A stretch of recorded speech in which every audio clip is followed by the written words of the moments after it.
যারা বেড়াতে ভালোবাসেন তাদের জন্য বাংলা ট্রাভেল গাইড, লিংক ডেসক্রিপশনে। आदरणीय श्री रामनाथ कोविंद जी, उपराष्ट्रपति श्री एम वेंकैया नायडू जी, प्रधानमंत्री श्री नरेंद्र मोदी जी, लोकसभा के speaker Shri Om Birla ji, chief justice N V Ramana ji, सम्मानित सांसदगण, अन्य महानुभावों, देवियों और स्वजनों तथा मेरे प्यारे देशवासियों, सभी को जोहार।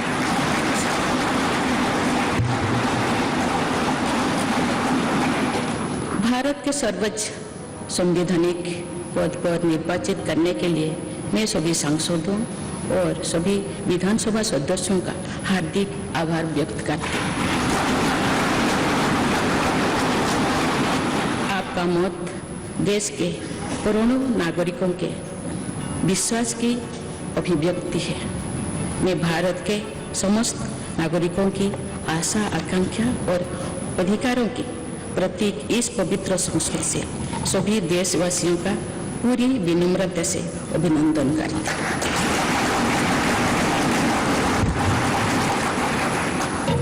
आपकी आत्मीयता, आपका विश्वास और आपका सहयोग मेरे लिए इस नए दायित्व का निभाने में मेरी बहुत बड़ी ताकत रहेगी।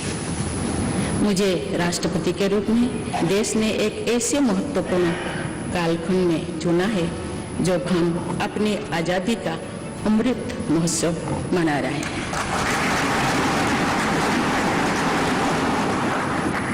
आज से कुछ दिन बाद ही देश अपनी स्वाधीनता के 75 वर्ष पूरी करेगा। ये भी एक संयोग है कि जब देश अपनी आज़ादी के 50वें वर्ष का पर्व मना रहा था तभी मेरे राजनीतिक जीवन की शुरुआत हुई थी। और आज आज़ादी के 75वें वर्ष में मुझे ये नया दायित्व मिला है। इस ऐतिहासिक समय में जब भारत अगले 25 वर्षों के विजन को हासिल करने के लिए पूरी ऊर्जा से जुटा हुआ है, मुझे ये जिम्मेदारी मिलना मेरा बहुत बड़ा सौभाग्य है। मैं देश की ऐसी पहली राष्ट्रपति भी हूँ जिसका जन्म आज़ाद भारत में हुआ है। हमारे स्वाधीनता सेनानियों ने आज़ाद हिंदुस्तान के हम नागरिकों से जो अपेक्षाएं की थी उनकी पूर्ति के लिए इस अमृत काल में हमें तेज गति से काम करना होगा। इन 25 वर्षों में अमृतकाल की सिद्धि का रास्ता 2 पटरियों पर आगे बढ़ेगा, सबका प्रयास और सबका कर्तव्य। भारत के उज्जवल भविष्य की नई विकास यात्रा हमें सबके प्रयास से करनी है, कर्तव्य पथ पर चलते हुए करनी ही है। काल यानी 26 जुलाई को कारगिल विजय दिवस भी है। ये दिन भारत की सेनाओं के शौर्य और संयम दोनों का ही प्रतीक है। मैं आज देश की सेनाओं को तथा देश के समस्त नागरिकों को कारगिल विजय दिवस की अग्रिम शुभकामनाएं देती हूँ। देवियों और स्वजनों, मैंने अपनी जीवन यात्रा पूर्वी भारत में ओडिशा के एक छोटे से आदिवासी गांव से शुरू की थी। मैं जिस पृष्ठभूमि से आती हूँ वहाँ मेरे लिए प्रारंभिक शिक्षा प्राप्त करना भी एक स्वप्न जैसा ही था, लेकिन अनेक बाधाओं के बावजूद मेरा संकल्प दृढ़ रहा और मैं कॉलेज जाने वाली अपने गांव की पहली बेटी थी।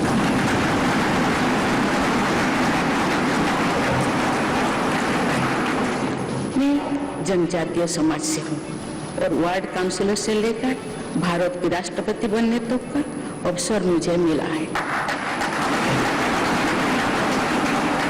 ये लोकतंत्र की जननी भारतवर्ष की महानता है। ये हमारे लोकतंत्र की ही शक्ति है कि उसमें एक गरीब घर के पैदा होने बेटी, दूर सुदूर आदिवासी क्षेत्र में पैदा हुई बेटी भारत के सर्वोच्च संवैधानिक पद तक पहुंच सकती है। राष्ट्रपति के पद पहुंचना मेरी व्यक्तिगत उपलब्धि नहीं है, ये भारत की प्रत्येक गरीब की उपलब्धि है। मेरा निर्वाचन इस बात का सबूत है कि भारत में गरीब सपने भी देख सकता है और उन्हें पूरा भी कर सकता है।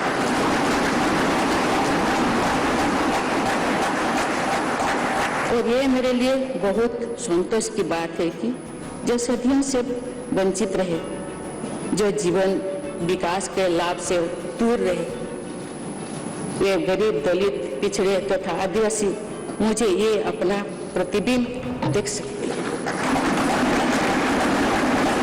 मेरे इस निर्वाचन में देश के गरीब का आशीर्वाद शामिल है। देश की करोड़ों महिलाओं और बेटियों के सपनों और सामर्थ्य की झलक है। मेरे इस निर्वाचन में पुरानी लीग से हटकर नए रास्ते पर चलने वाले भारत के आज के युवाओं का साहस भी शामिल है। ऐसे प्रगतिशील भारत का नेतृत्व करते हुए आज मैं खुद को गौरवान्वित महसूस कर रही हूँ।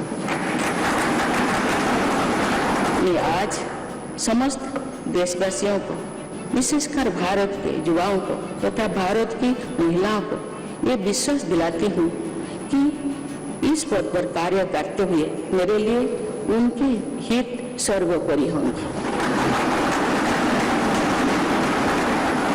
देवियों और स्वजनों, मेरे सामने भारत के राष्ट्रपति पद की ऐसी महान विरासत है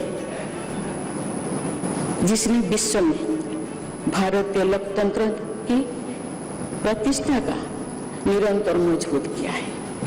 देश के प्रथम राष्ट्रपति डॉक्टर राजेंद्र प्रसाद से लेकर श्री रामनाथ कोविंद जी तक अनेक विभूतियों ने इस पद को सुशोभित किया है।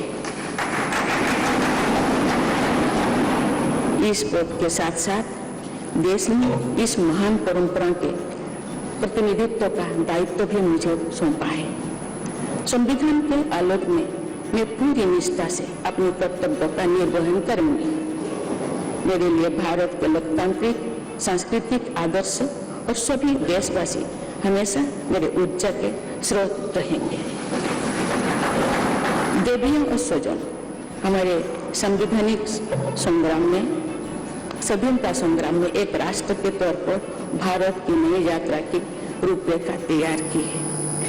हमारा स्वाधीनता संग्राम उन संघर्षों और बलिदानों की अविरल धारा है जिसने आजाद भारत के लिए कितनी ही आदर्शों और संभावनाओं की सिंचाई करा।